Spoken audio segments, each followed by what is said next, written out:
This is The Sports Life. Step back jumper with a right hand in the baseline by Queen is good. He is putting on a show tonight. 77-66. Give it to Smith with 3. Dances to the center line with 2. Right wing heaves for the win. Misses it. Ball game over. Michigan survives. And this resilient bunch of Michigan Wolverines are in first place in the Big Ten. And welcome into the Sports Life. Will teaming here along with Dalton Shetler. Well, Brian Boesch was one of those voices you heard as he called the final, as Michigan is indeed in first place in the Big Ten when it comes to men's basketball. And it's always good to hear from Johnny Holiday. Well, for our show this week, we have an interesting lineup of things. And one of them I think you're really going to enjoy is a conversation we had with Martin Jarmond. He's the athletic director at UCLA. And we're going to talk to him about how everything's going with the 4 new schools merging in. And since he spent over 15 years in the Big Ten between Michigan State and Ohio State, I think he would have a good handle on how it's going. Should be a lot of great perspective and insight there from Martin Jarmond later on. But you brought up Brian Boesch, and we got to hear from him just a moment ago. We'll actually be joined by him in just a little bit to talk about the first place Michigan basketball team right now and where the Wolverines stack up. And also, we did this last year, but Michigan State professor Robert Kolt gets together and evaluates, judges the Super Bowl commercials with his constituents. And we're going to find out what they liked about Super Bowl 59's Super Bowl commercials. Well, I'm guessing they like those better than the game. That's I think everybody did. Yeah. Well, what about the sounds of the week, Dalton? For sounds of the week, let's start off with Michigan State, the come-from-behind win against Oregon at the Breslin Center. The place was rocking, and it was a bit historic on fronts because Tom Izzo tied Bob Knight for the all-time amount of wins as a Big Ten basketball coach, 353. And he did it with the 25-year reunion of that 2000 national championship team. One of his star players, Jason Richardson, was sitting behind him, and of course his son, Jace Richardson, does such a good job now for the Spartans. Mateen Cleave's in-house, and here's what Tom Izzo had to say afterwards. Well, those guys sitting behind me did. You know, they made Tom Izzo. They made this program. You know, it wasn't just a one-year thing. They sustained something, three Final Fours in a row, 4 Big Ten championships. I mean, that's sustaining something. So I'm looking at them, and I'm watching Jace Richardson block that shot. And I turned to Jason and said, who the hell's Jason Richardson? It was a big comeback for Michigan State in the second half, and they're talking about Jason Richardson. Well, his career high at Michigan State was 26 points. His son, Jace, got his first Spartan start in that game against Oregon. He had a career high of 29 points. You think you show up to the dinner table and son's got to flex that on dad a little bit, right? I would think so, just a touch. Oh, it's good stuff. And we're talking about some of the great performances that the Big Ten has.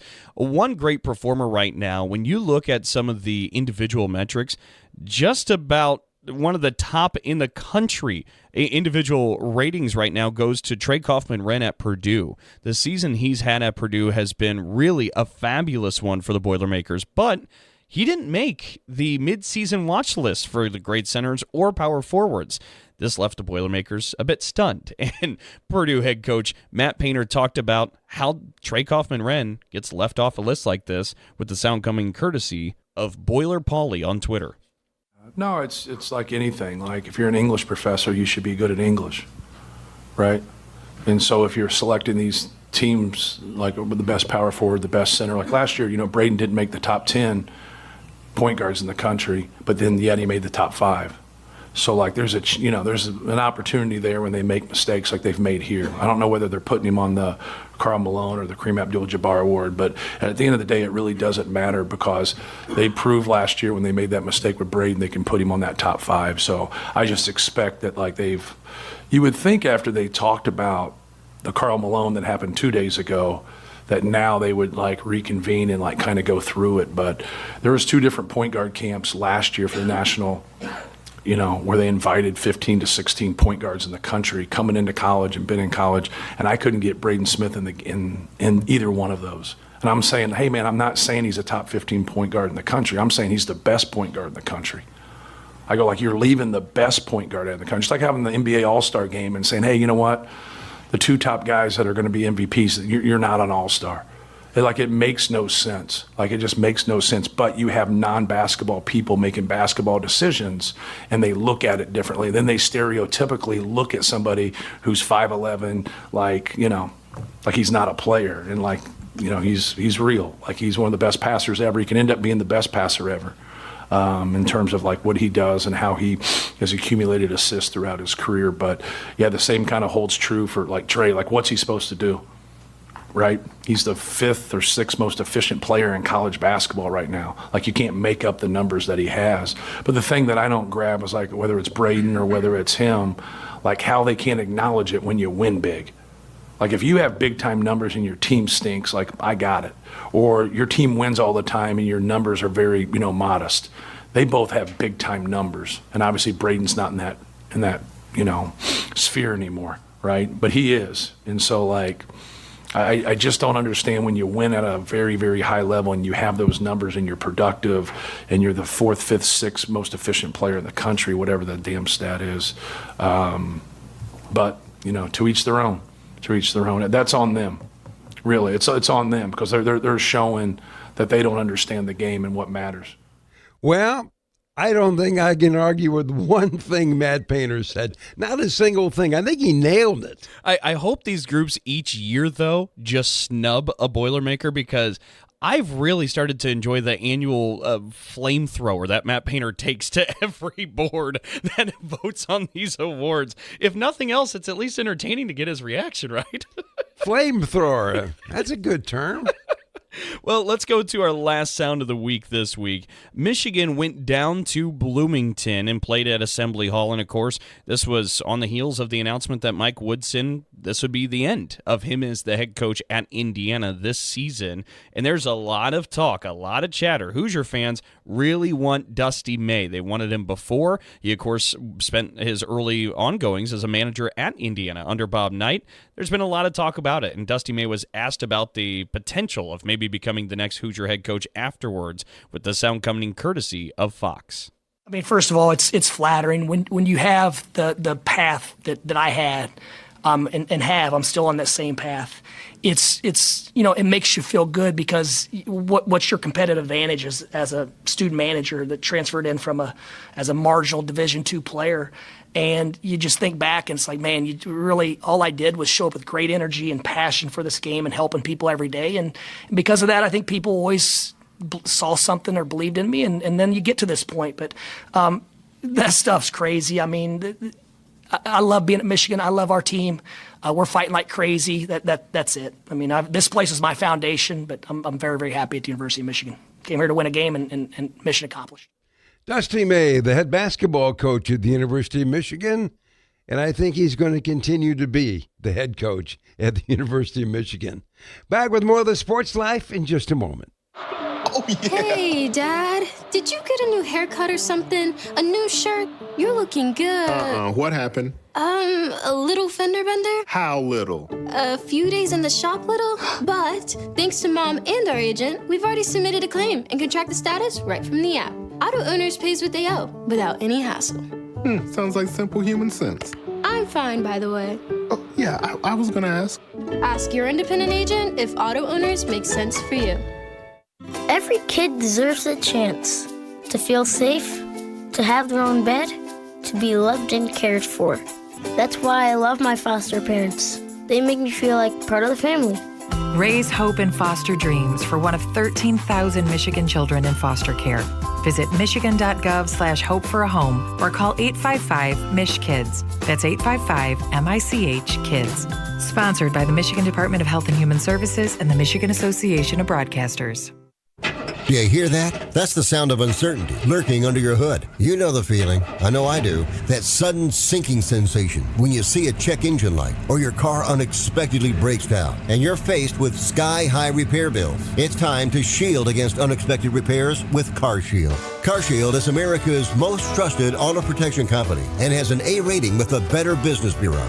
Don't let the fear of a breakdown keep you up at night. Trust the Shield, Car Shield, and say goodbye to terrifying repair bills and hello to peace of mind. Your plan also comes with 24/7 roadside assistance, courtesy towing, rental car options, and so much more. Don't wait till it's too late. Call Car Shield now before a breakdown. Protect your wallet. Protect your car with Car Shield. Get our best protection ever. Call now. You'll thank me later. 800-965-1292. 800-965-1292. That's 800-965-1292.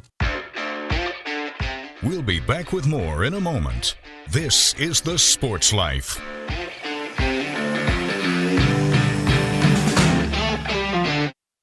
Roxanne Watson is on a mission. Hello, how are you doing today? She wants more people to register as organ, eye, and tissue donors. Are you an organ donor? Yes, I am. Yay. My goal is to sign up the most people in the United States. What drives her? Roxanne's own life was saved through the gift of a heart transplant, made possible by an organ donor. I decided that day that I was going to devote myself to the cause of organ donation and signing people up and honoring my donor by doing that. Now she's back to health, and she's a powerful force helping to save lives every day through her work. Imagine what you can make possible by leaving behind the gift of life. 8 people can be helped with the major organs, and up to 50 people can be helped with a little bit of everything. And when you think about it that way, that you could help that many people, it's amazing. It really is. Learn more and sign up as an organ, eye, and tissue donor. Go to organdonor.gov. A message from the U.S. Department of Health and Human Services, Health Resources and Services Administration.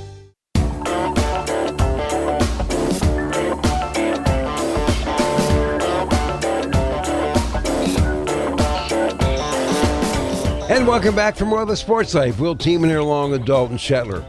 Well, if you were to go back and listen to and or read any preseason Big Ten men's basketball prediction, what you would not see or hear is somebody writing or mentioning Michigan being the team to catch in the Big Ten.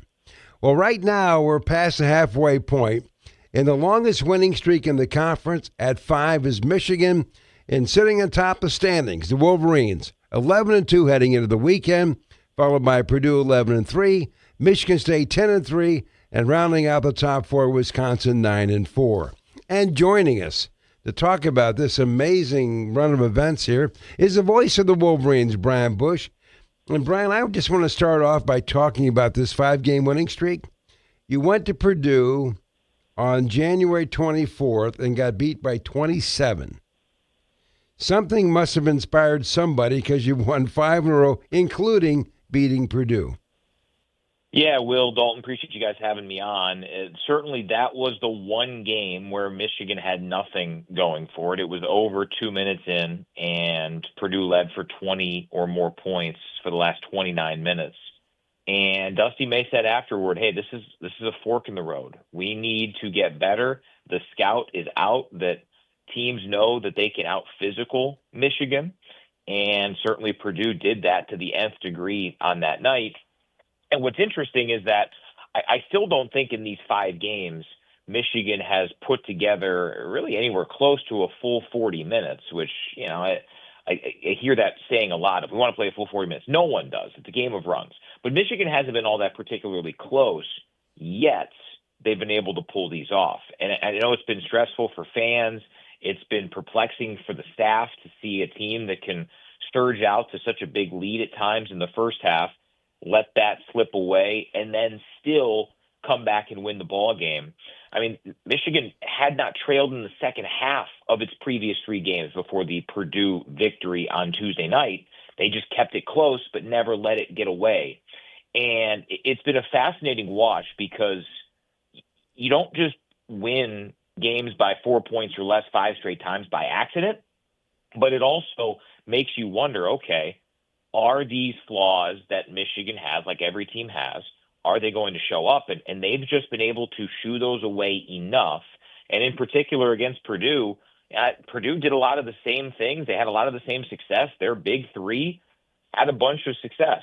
But Michigan made enough plays. They did enough down the stretch and got another thrilling victory. It's truly been a fascinating run and certainly a fun one for Michigan. Oh, and it's interesting, Brian, because you talk about the kind of glass half full, the glass half empty, where you show concern, but also there's something to winning. And it kind of harkens me to what we just saw with the NFL, where the Kansas City Chiefs won all these games throughout the entire regular season. And you're like, is this really true? They get to the Super Bowl, then you're like, well, maybe we should have seen this coming.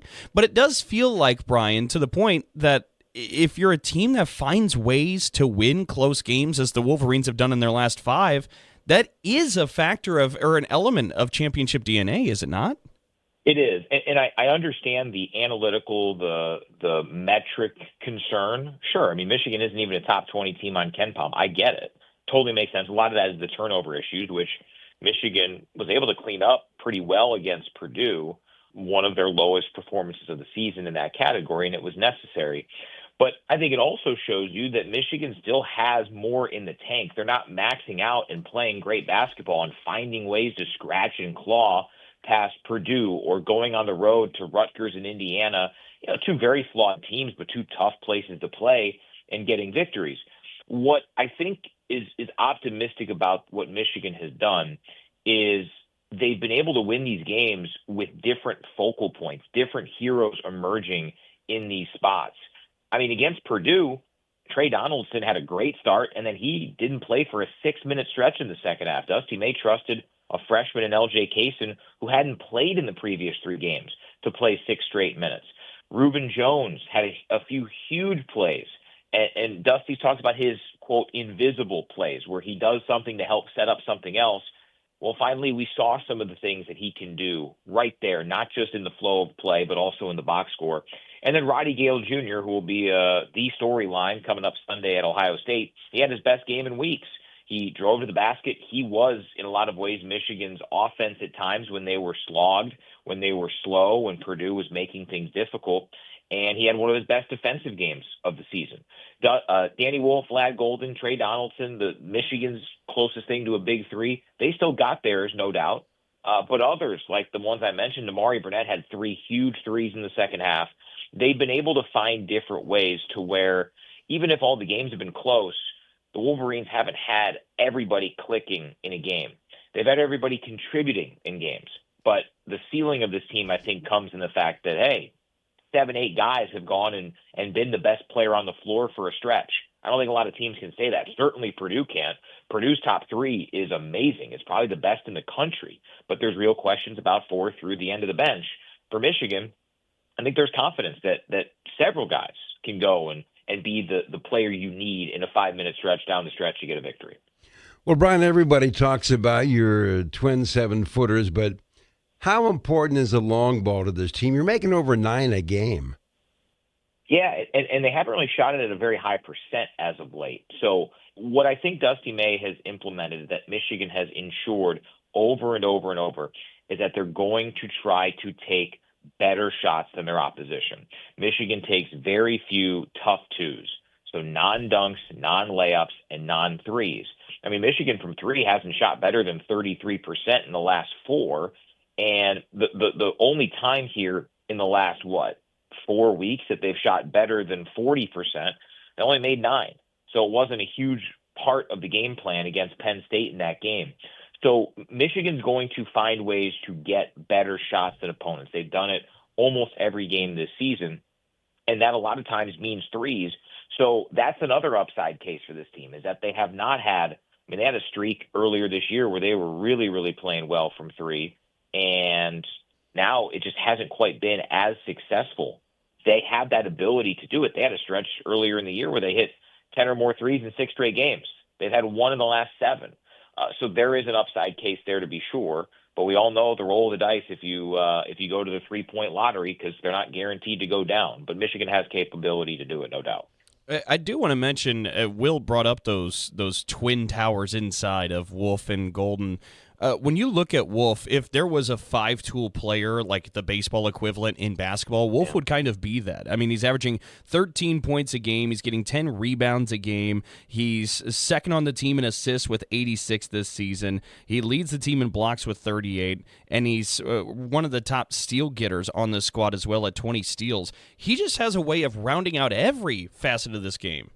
I love the way you put that, Dalton. He is a five-tool player, and you can go beyond the box score with that. Just watch him play. He can post up in the paint. He rebounds at a pretty elite level. He can bring the ball into the floor. He can switch onto guards. He was defending Braden Smith in several instances down the stretch against Purdue on Tuesday night.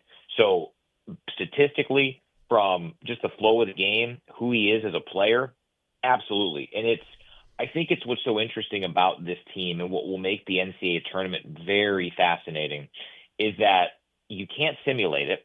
The Big Ten, I think, has always been one of the leagues that can better understand, deal with, try to slow down bigs. You get into an NCAA tournament situation where you haven't been watching this duo of 7-footers very often. It provides a really unique and oftentimes quick prep in the tournament for teams that just haven't seen it. And I don't know of many scout teams that have a bunch of 7-footers on it.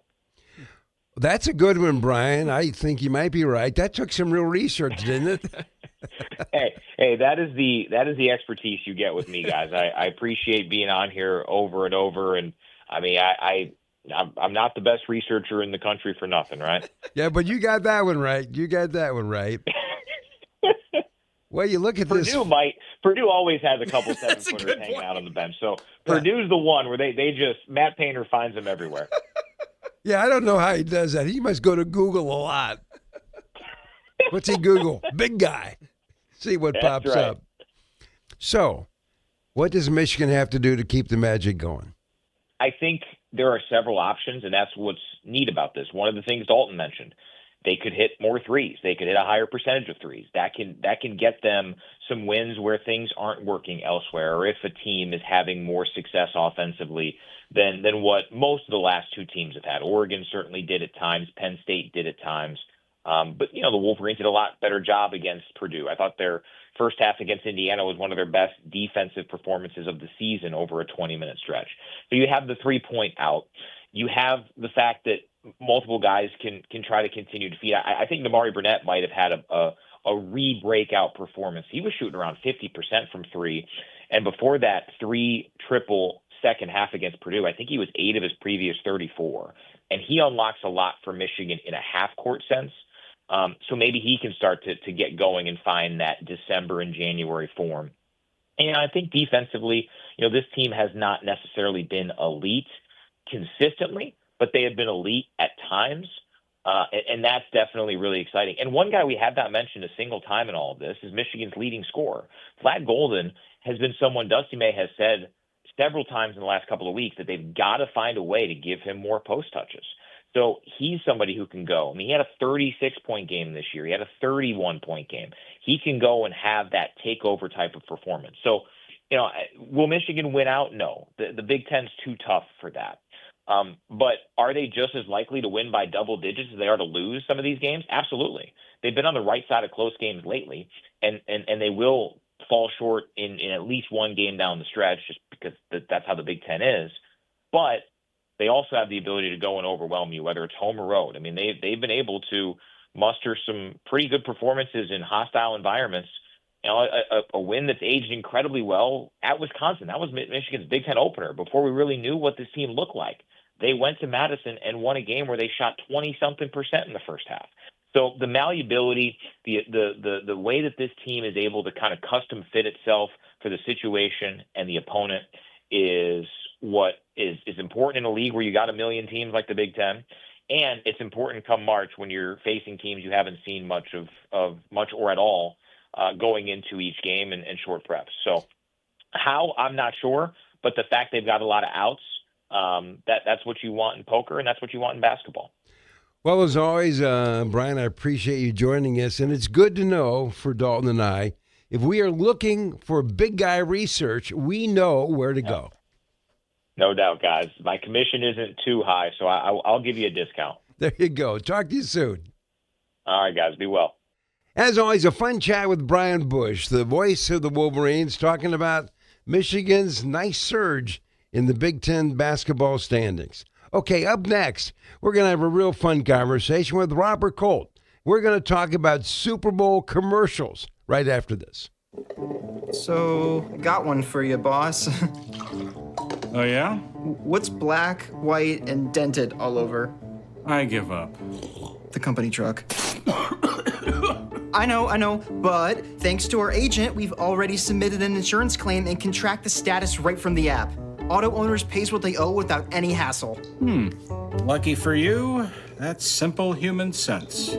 Ask your independent agent if Auto Owners makes sense for you. Here's a real-life story that affects 50% of all of us out there. It's called divorce.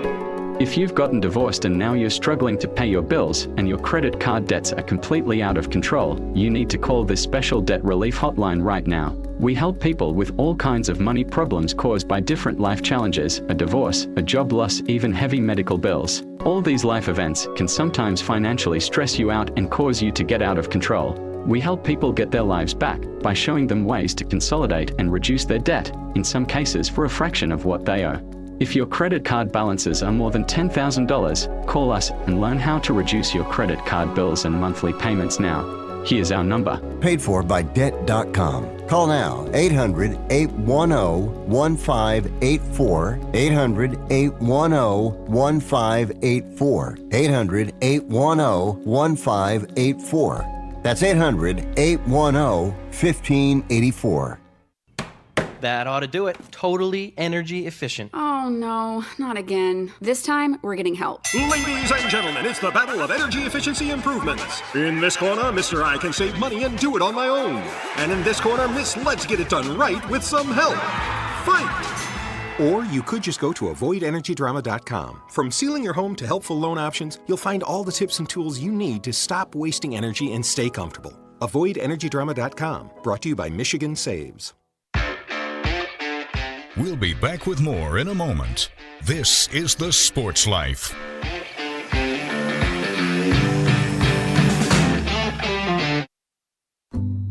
Unlike other health concerns, mental illness is not always easy to see. Depression won't show up on an eye chart, and you can't measure it on your bathroom scale. Sorting out a mental health concern is not something to attempt on your own. You won't find a bipolar disorder by looking at a thermometer. Like many other health conditions, help for mental illness takes professional diagnosis and treatment. Anxiety won't just go away under a stick-on bandage. So the sooner you seek treatment, the better. If you or a loved one has a mental health concern, don't go it alone. Find out what to do. For 24-hour free and confidential information and treatment referral, call 1-800-662-HELP. Learn more at samhsa.gov/support. That's samhsa.gov/support.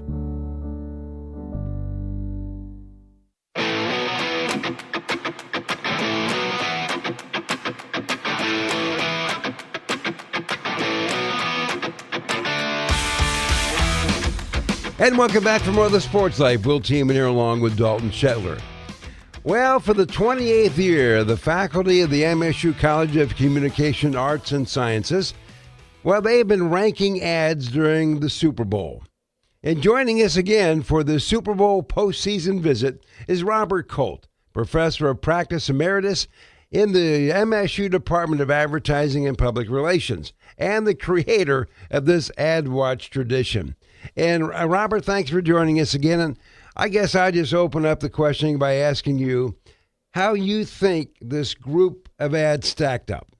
It was a good year for advertising. It was a better year for the ads than the game. We had a lot of fun and funny stuff. There were some serious ads, too, that made some good points and penetrated. But look, if you were like half the audience in America, and I understood the latest rating from Nielsen was 126 million people watching the game. Half that audience is watching for the ads because most people don't care about Philadelphia or Kansas City. In the rest of the world, there are some people who say, like my wife, Patrick Mahomes is cute. Okay, well, it doesn't mean anything about football. People are looking at the game for different things, and they know that the advertising in the game is the best advertising of the year. So we had a good night. The problem is the audience didn't stay around to the end of the game. And that is a fascinating part and a byproduct, right, of a product that really was kind of lopsided from the get-go of the Super Bowl. And Will and I will get to some of our personal favorites and opinions from the Super Bowl ads. But, Robert, why don't you hit us with the focus group study, the board's evaluation of the top ads from this Super Bowl LIX? Well, the Michigan State University professors in advertising and public relations have rated the Super Bowl ads for 28 years. And this year we picked the Michelob Ultra ad, which was the pickleball hustle. And William Defoe, Catherine O'Hara, it's just really funny. I've never played pickleball. Maybe you guys have. But it was just, the beer guys do great stuff.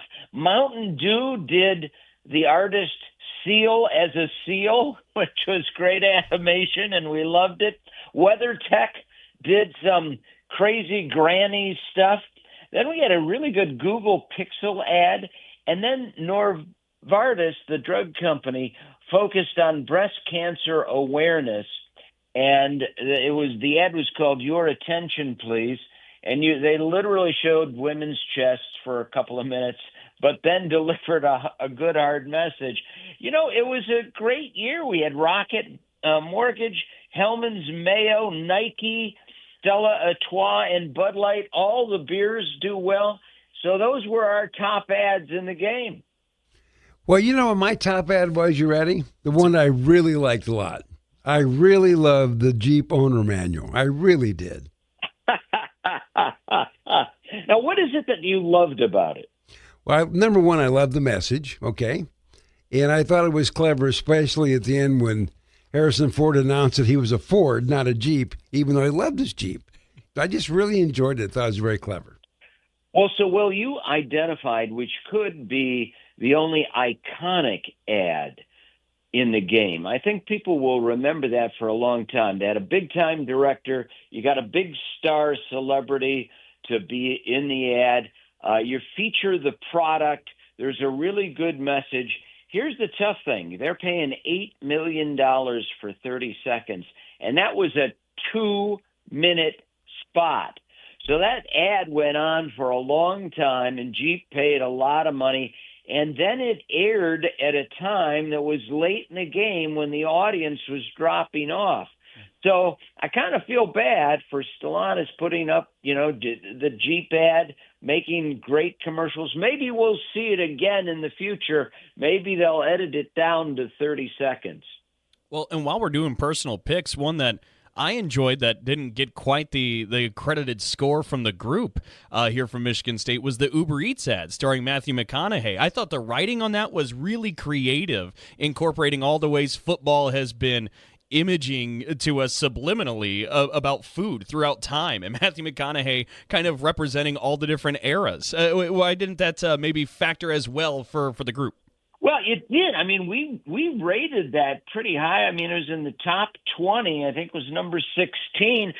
The thing is, if you're in the top 20, you've scored a touchdown in the Super Bowl because these are the best ads in the advertising industry every year. And that Matthew McConaughey ad with Kevin Bacon, right? It was funny. It was cute. And he does his sing-song, poetic kind of message. I don't know. I thought it was a great ad. Last year, Uber Eats had the best ad according to our ratings. And it wasn't anything wrong with this ad. It was just that there was so much good competition. Let me ask you this. We talked about the modest amount of money to buy an ad, $8 million for 30 seconds. Is there like a sliding rate card where, in theory, if it's a great game, right, everybody's dialed into it, do you pay more or less for where you're placed? Yes, you do pay more or less for where you're placed. But it is a gamble, too, Will, because it's sort of like the lottery. If you want that final 2-minute break, we're going to be back for the conclusion of our game in just a moment. And it's a great game. It's coming down to the wire. That final 2-minute break is like winning the lottery jackpot. Everybody's watching. They're excited. But not this game. The people were kind of tuned out. And the advertisers invested a lot of money in that final 2-minute break. So do they get a refund? No, they don't. It's kind of the roll of the dice that you take when you invest in advertising this in the big league Super Bowl. Well, it's fascinating when you kind of break it down that way. And Robert, I kind of want to go over this again. We talked about it last year, but when you start talking about the price tag, as you mentioned a little bit ago, that it was $8 million for 30 seconds for some companies in some spots, the amount of return, this is an investment worth making for these businesses. It seems crazy when you throw out $8 million, but I was curious if you could walk us through the math of why this is so beneficial for these companies. Well, so there's real research that shows that sales turn around for a product that gets exposed to the Super Bowl. I mean, the companies wouldn't do it if they didn't see a real rate of return on investment. In fact, usually for a car ad, you'd think a car ad, there would be someone would think about it maybe for a year or something. It's not like a pop or a beer or chips. You go out and you pick up that brand the next day. So you see Chrysler did a Made in Detroit M&M ad years ago, and driving through the city, it was really tough, ended at Fox Theater, M&M singing. Well, the CEO of Chrysler said, I couldn't believe that ad generated an unexpected $400 million in sales in the quarter. He said, he was Italian. He said, well, if I would have known it would have paid off that much, I would have featured a better car. So I don't know. Does it work? Yes, it works. 20, 30 years ago, advertisers were paying $100,000 for a nationwide ad. $8 million, yeah, that's a lot of money. You make a lot of decisions about an $8 million ad. Where did this thing take off? I mean, you talk about money well spent, the viewership, and all of these things we've been discussing. But at some point, what triggered this to become the major holiday it is? I think it was triggered when football agreed to let this be an event and a show. And they spiced up the halftime show. They started a 6-hour pregame show. They had a big post-game afterward presentation. And, it wasn't football anymore. It was a show. And so when football was able to, kind of give up that creative control of the reins, advertisers said, okay, let's really get into this. Now, I will tell you that in the history of television, the last 30 highest rated programs, 29 of them have been Super Bowls. And so people across all demographics, old, young, men, women, they're all watching. It's a holiday. People have suggested the day after the Super Bowl should be a holiday. Well, look at it. It has changed. It has evolved. It's a uniquely American tradition. Well, as long as some eyebrows don't go flying by my car, I'm good. Well, take care. We're neighbors, Will, so be careful. I'll be looking for you driving down, ducking from those eyebrows. I got you, Robert. Thank you so much. All right, thanks, fellas. A fun chat, as always, with Robert Kolt. Well, when we come back with more of the Sports Life, we're going to talk to the guy that can really understand the new Big Ten. It's all coming up in just a moment. Oh, yeah. Hey, Dad. Did you get a new haircut or something? A new shirt? You're looking good. What happened? A little fender bender. How little? A few days in the shop little. But thanks to Mom and our agent, we've already submitted a claim and can track the status right from the app. Auto owners pays what they owe without any hassle. Sounds like simple human sense. I'm fine, by the way. Oh, yeah, I was going to ask. Ask your independent agent if auto owners make sense for you. So I graduated last year and got a job. Sweet! But it got boring. I didn't really have a purpose. Then I started volunteering with Community Action. It's a statewide network with 29 agencies across Michigan. Community Action helps people with food, housing, utilities, childcare, senior services, you name it. I found my purpose, helping people, changing lives. Won't you join me? Call 1-855-MI-ACTION or go to MichiganCommunityAction.org. Sponsored by Michigan Community Action and Michigan Association of Broadcasters. This is a potter's field. When people can't pay for their funerals, they are buried here. It is a lonely, desolate place, littered with unmarked headstones. No one visits. No one leaves flowers. But it doesn't have to be that way. For as low as $1 a day, you can ensure your family will have the money to pay your funeral expenses. We offer burial insurance plans that pay up to $30,000. Considering the average funeral costs more than $10,000, that's peace of mind for your family. There are no medical exams, your rates won't increase, and your policy cannot be canceled as long as you make your premium payments. Call now to get approved in minutes and ensure your final resting place is more than just a pauper's grave in a potter's field. 800-562-2407. 800-562-2407. 800-562-2407. That's 800-562-2407. Paid for by Final Expense Direct. We'll be back with more in a moment. This is The Sports Life.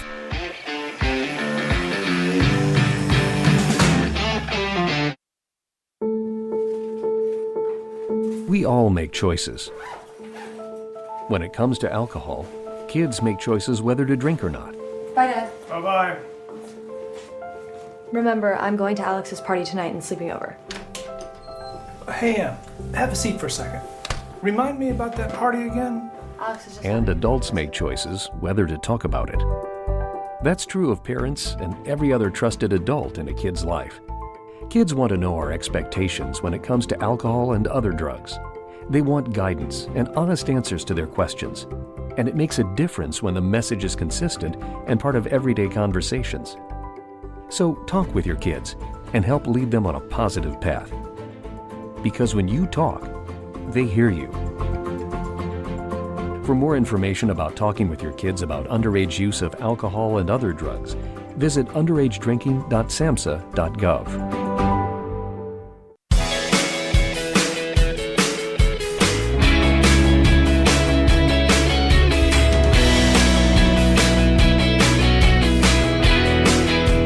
And welcome back for more of The Sports Life. We'll team in here along with Dalton Shetler. And don't forget, Auto Owners Insurance, simple human sense. Ask your independent agent if auto owners make sense for you. Well, in August of 2024, UCLA, Southern Cal, Washington, and Oregon became official new members of the Big Ten Conference. Well, of that group, if there's one person that really understood the landscape of the Big Ten, it was the current athletic director at UCLA, Martin Jarmond. You see, Martin for 7 years was an associate director at MSU, and then for 8 years he was a deputy director at Ohio State before going on to Boston College and then on to UCLA as a director in 2020. So we had a chance to catch up with Martin on the phone, and he's a hard guy to catch up with. And one of the things we asked him as we passed the halfway point in the basketball season, how has the merger gone for UCLA and the other three West Coast schools? Well, first of all, Will, it's always a pleasure to be with you. I always appreciate how you treated me and helped me when I was at Michigan State with you. So I appreciate you, and it's a pleasure to be with you. It's been great. The transition has been great. We officially joined August 2nd. We won our first Big Ten championship with women's soccer. We won a national championship in the fall with men's water polo, which is not a Big Ten sport yet. We'd love it to be. We've had some success in a lot of our teams so far. So it's been great. The travel is something we knew going in we'd have to adjust to. And some of our sports had to. We had some travel things leaving LAX for O'Hare that a couple times, maybe a delay here or there, that we now know that men's soccer had two trips, for example, and one of them was to Northwestern and they got delayed. And so now they're going to go out a day before, a day earlier than what they were going before. So, we've learned some things too, but overall, it's been great. The Big Ten has been great. And, I can't speak for our West Coast brethren, the other three schools, but for UCLA, it's been awesome. So, it's interesting, Martin, you mentioned the travel. Do you feel at the end of the day, the West Coast members are going to have to travel more than, say, the traditional Big Ten guys? Well, I don't know. I mean, most likely, I know the deal was that most of the other schools would come out west once, and we have to go out a few times. So probably so. But I don't really want to focus on the travel. You're going to have travel whatever conference you're in. At the end of the day, you've got to take care of yourself, take care of your bodies, and prepare to compete at the highest level, and that's what we do. So, I don't think that anybody's keeping track of travel and seeing what it is, because it just doesn't matter as much as far as what we need to do and what we need to accomplish. Everybody talks about money, Martin. With everybody joining and bringing the Big Ten to 18 members, has the additional revenue generated been enough to make this whole thing worth it? Oh, I mean, Will, I think it's worth it. Without that, we still haven't seen the full impact of being in the Big Ten as far as the revenue. Obviously, you have to go through a whole year to see that on your bottom line. But just, we want to compete at the highest level. We won so many championships. And, the two things that we wanted to give our student athletes are championship experience, competing against the best, and give them an elite academic education. And that's what you get at UCLA. And so, there are many things outside of revenue that we wanted to be in the Big Ten. One is relevancy. As this college athletics landscape changes, I think you're going to find more schools that are fighting to be relevant in the new world order of college athletics and what it's going to look like. And that's the Big Ten and the SEC put you right there in the leadership position, pole position, so to speak. So I would tell you the revenue is important, obviously, because to have successful teams, you have to have resources to attract talent and develop talent. But at the end of the day, the most important thing to me is having relevance in this new day of college athletics and what it's going to turn into. So, one thing we haven't talked about yet are the fans. Have they embraced the change? I would say everybody has to a degree. There's some people that still miss the Pac-12, which you're going to. I mean, we were in the Pac-12 for a long time, so that's certainly understandable. But I think the more exciting games you see different matchups. I can tell you, just talking to some of our fans at basketball games, they like seeing Wisconsin come in here, and that was a 2-point game. Having Michigan State come in here, first place in the Big Ten, top 10 opponent, we're close to a sellout for this game. So I think the combination of seeing different opponents is a net positive. And also, too, it's the best. I mean, if you look at the Big Ten in basketball right now, women's basketball, we got the number 1 team in the country, number 3, number 7, I believe. I mean, you got 3 top 10 teams on the women's side, and the men's side, you've got at least 5 or 6 in the top 25. So again, we want elite competition because that's who we are at UCLA, and the Big Ten gives you that. As a director of athletics, Martin, the water you're trying to navigate with so many uncertain things going on, and we don't know where some of this is going to land. How difficult is it? Depends on the day, Will. Depends on the day. The thing that you have to remember, I just think from a leadership standpoint, you want to be consistent. I try to be consistent with our coaches, our staff, so they know what they're getting. And it's hard to be consistent when your world is changing so much. And change is not easy for everyone. It's uncomfortable at times. And you don't know, a lot of answers you don't have. And so when you're in that kind of environment, what you try to do is control what you can. You try to be consistent. You try to bring your best every day. We talk about being elite, energy, leadership, integrity, toughness, excellence. Try to have an elite mindset every day and control what we can, and go from there. But, it's no doubt about it, Will. It's a challenging time for a lot of people in athletics. I feel for our head coaches especially.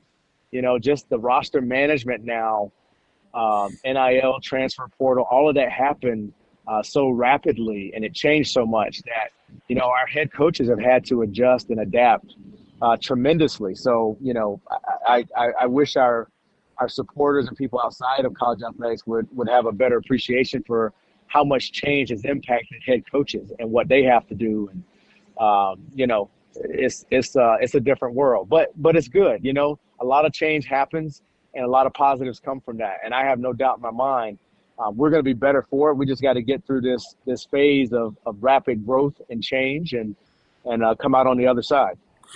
If there's anybody that would know about the Big Ten when the West Coast kind of joined up, you'd be you with your background.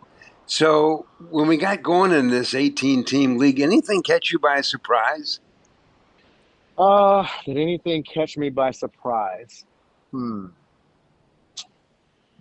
that's interesting. Not necessarily. I mean, Will, I was in the Big Ten for 15 years, 7 at Michigan State and 8 years at Ohio State. So, I feel, me personally, I had a good feel for whether it was Champaign or whether it was Madison or East Lansing. I feel like I had a good pulse on that. But I think there were some learnings that we probably didn't think through, that you have to just go through it, for the first time. I'll give you an example, just the travel piece.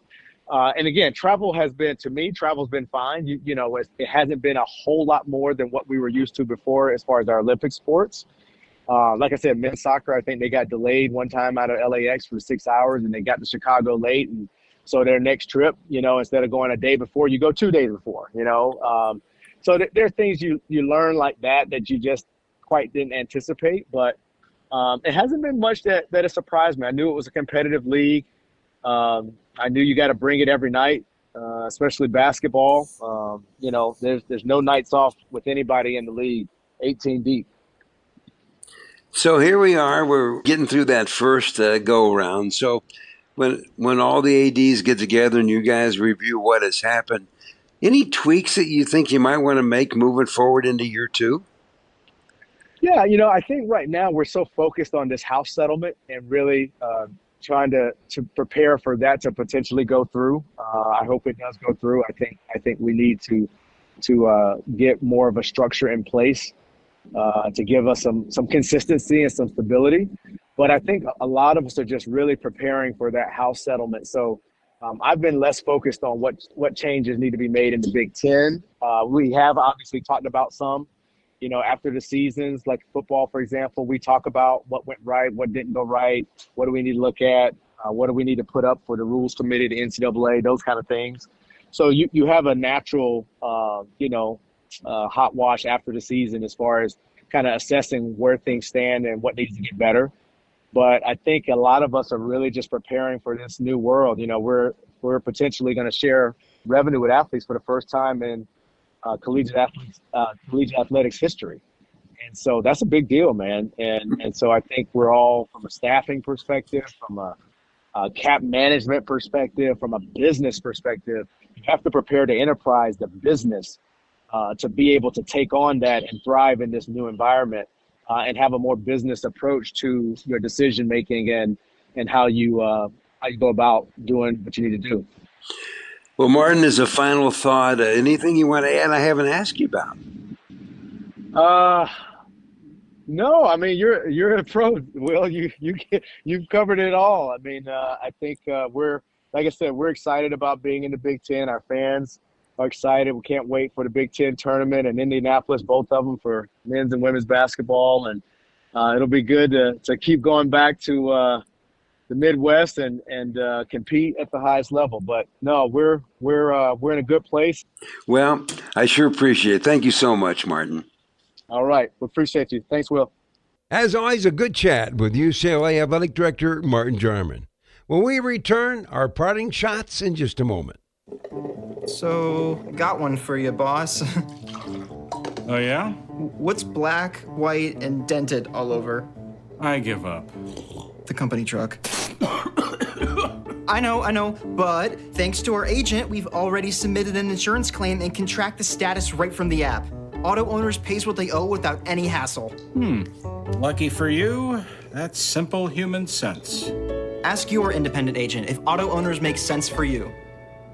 So I graduated last year and got a job. Sweet! But it got boring. I didn't really have a purpose. Then I started volunteering with Community Action. It's a statewide network with 29 agencies across Michigan. Community Action helps people with food, housing, utilities, childcare, senior services, you name it. I found my purpose, helping people, changing lives. Won't you join me? Call 1-855-MI-ACTION or go to MichiganCommunityAction.org. Sponsored by Michigan Community Action and Michigan Association of Broadcasters.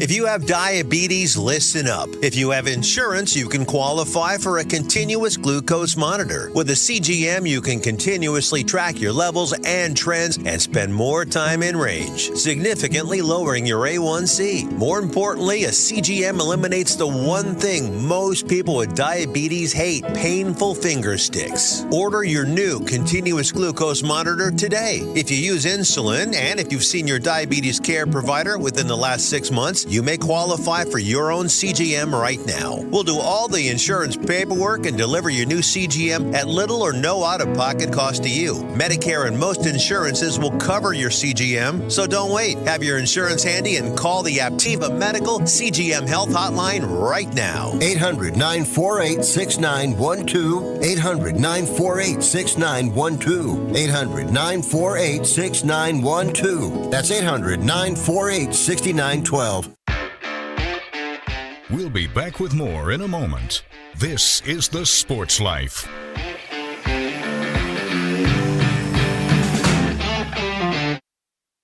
Anybody ready for a burger? I'm State Fire Marshal Rich Miller, reminding everyone to think safety first when it comes to outdoor grilling, whether it's charcoal or gas. Never overload your grill with food. Excess fat and grease will create large flames. Grill outdoors and never inside or in a garage. Never leave a grill unattended and always keep a fire extinguisher nearby. For more tips on safe grilling, visit the Bureau of Fire Services website at michigan.gov/BFS.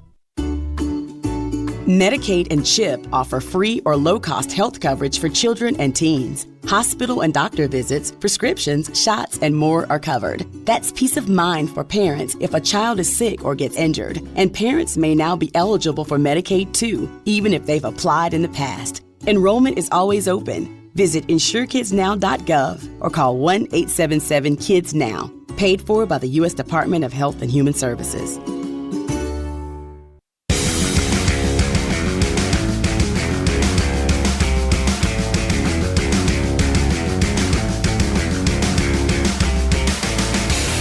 And welcome back for more of the Sports Life. Will Team here along with Dalton Shetler. Well, we've hit on some really good topics so far in this show, but nothing as good as the parting shots. That's a good point. And by the way, if you missed any of this show, make sure you give us a follow at Sports Life Now on Twitter or X. That's again at Sports Life Now. We'll have everything posted there. But for my parting shot, I want to give a hat tip over at Michigan women's basketball. Their head coach, Kim Barnes-Arico, has really turned that program around in her decade plus of leading the Wolverines, so much so that she's not only the all-time winningest coach in that program's history, but now that school's history. She passed John Beilein as they defeated the Indiana Hoosiers earlier this week with 279 wins. And you know how good John Beilein was there at Michigan. Really goes to say something of what Kim Barnes-Arico has accomplished there at Michigan. It's a pretty neat honor. Well, it's a very neat honor, actually. So my parting shot goes back to the Super Bowl. I'm always curious about how many people watch this thing. Well, according to Nielsen, 127.7 million, that's an all-time record. How many Big Ten people played in this game? Well, 12 played for the Chiefs, 9 for the Eagles. So there you go. And with that, that's a wrap for this week's show. And we should also note that you can find us wherever you find your podcasts, like SoundCloud, Spotify, and Apple. And make sure to check us out and hit subscribe. As always, thanks to the Big Ten Network. The Sports Life is produced by Dalton Shetler. Our executive producer is Wendy Hart. So, on behalf of Dalton Shetler, I'm Will Tiemann, and thanks for your time.